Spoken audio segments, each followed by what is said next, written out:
বিসমিল্লাহির রহমানির রহিম। আসসালামু আলাইকুম ওয়া রাহমাতুল্লাহি ওয়া বারাকাতুহু। কেমন আছেন সবাই? আশা রাখি মহান আল্লাহর রহমতে ভালো আছেন। তো আমি আমার আজকে সকালে নাস্তা দিয়ে আমার ভিডিও শুরু করলাম। এখানে আজকে পরোটা করতেছি।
তো আমি আজকে অনেকগুলো পরোটা বানাবো।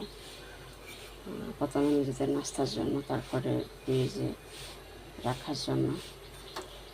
এভাবে পরোটা বানালে খুবই মজা এবং নরম, একদম মানে খেতে খুব ভালো লাগে।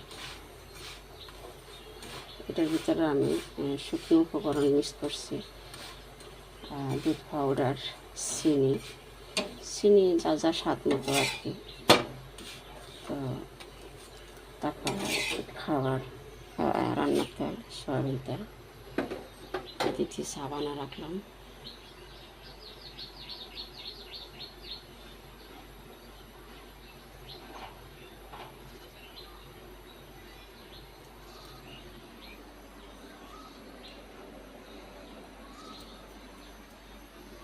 তারপরে মিষ্টি কুমড়া